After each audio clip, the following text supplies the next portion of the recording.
Alors le millésime 2019 aux Hospices de Nuits, c'est le millésime rêvé. 15 jours avant vendange, c'est-à-dire que nous avons commencé les vendanges le 18 septembre.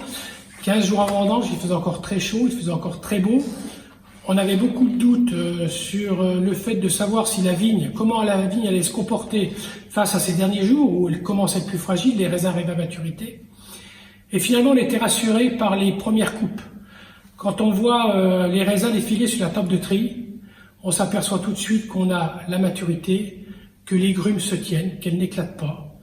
Et on sait déjà, à ce moment-là, avant que les grains tombent dans la cuve, que l'on va avoir une vendange superbe, très mûre, où les raisins vont pouvoir s'exprimer au mieux dans la cuve, et pour lequel on aura un minimum de travail à faire au moment de la vinification. C'est-à-dire qu'on va tous les jours travailler un petit peu la cuve, principalement par des légers montages pour humecter le dessus de la cuve, le chapeau pour qu'il ne sèche pas. Mais on sait que la qualité des raisins fait que l'extraction va se faire naturellement. Les levures vont dépouiller les peaux de leur couleur, de leurs arômes, de leurs tanins. Il faut surtout pas chercher ces années-là qui sont mûres à forcer parce que justement, on peut aller un petit peu au-delà et enlever ce côté élégant et soyeux qu'on va avoir sur les vins cette année par un côté un peu dur, un peu tannique, un peu extrait qui va complètement déséquilibrer les mous. La vendange nous a donné naturellement tous les équilibres qu'on souhaitait. Il a simplement fallu accompagner les raisins et les levures dans leur travail, celles qu'on bossait là, au mois de septembre.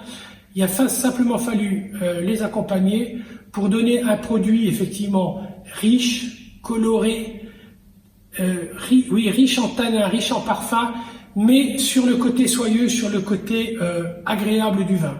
Les terroirs ont été respectés. On a 9 premiers crus, donc on connaît les premiers crus qui font les vins les plus souples, les plus tendres, ceux qui font les vins les plus concentrés. On n'a pas besoin de travailler là-dessus. Ça, c'est les terroirs qui parlent, c'est les raisins issus de la parcelle qui parlent. Donc, on n'a pas besoin de les travailler spécialement plus pour avoir des vins plus riches. C'est les raisins issus de la parcelle qui nous ont donné ce plus de fruits, ce plus de structure, ce plus de tanins, toujours dans l'élégance, toujours dans la suavité, toujours dans la buvabilité. Je pense qu'on a fait, la nature nous a permis de donner un très grand millésime à la Bourgogne.